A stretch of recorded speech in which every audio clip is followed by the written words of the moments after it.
చీరాల విజయవాడ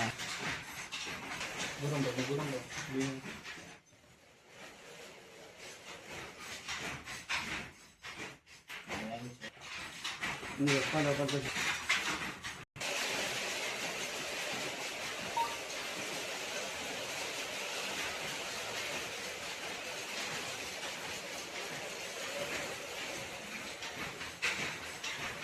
ఏం హ్యాండిల్ తెలియదు ఎందుకంటే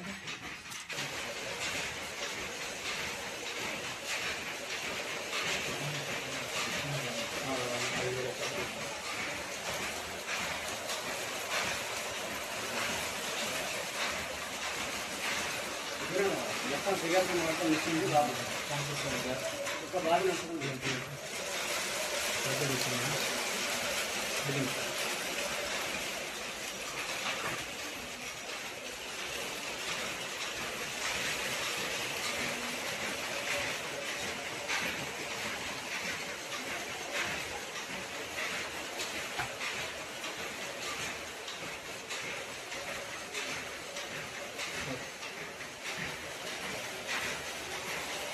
ఒక చీర పొడవుని బట్టి మనము 60 చీరలకు 40 చీరలకు వార్పింగ్ చేసుకుంటాం.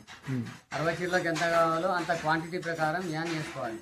సైజింగ్ అనే ప్రాసెస్ ఫస్ట్ ఉంటుంది. ఆ సైజింగ్ ప్రాసెస్ అయిపోయిన తర్వాత చిన్న చిన్న బాబులను తయారైన తర్వాత డిజైన్ లేఅవుట్ ఏ విధంగా ఉందో ఆ లేఅవుట్ ప్రకారంగా మనం మార్చుకొని ఇక్కడ మషిన్కి అంటించుకుంటాం. సెట్ చేస్తాం కదా. సెట్ చేసిన తర్వాత ఒక వార్పుకి మనకు 3600 పోగులు అవసరం. 3600 పోగులలో మనకు చిన్న చిన్న రిపీట్స్ తయారు చేస్తాం. చిన్న చిన్న రిపీట్స్ ఈ విధంగా మనం రిపీట్స్ 13 రిపీట్స్ 14 రిపీట్స్ వస్తాయి.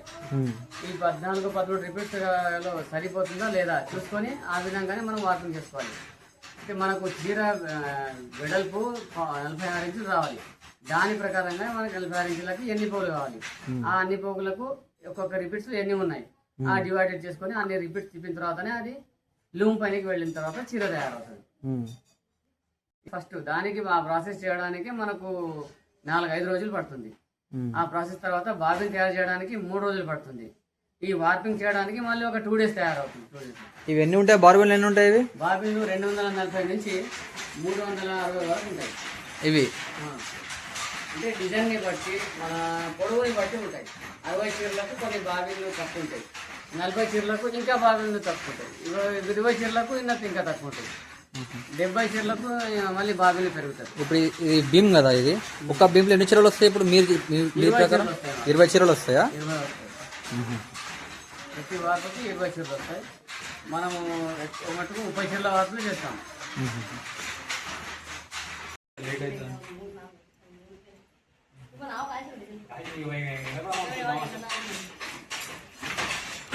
ఇట్లా అక్క ఎన్ని టైం పడుతుంది?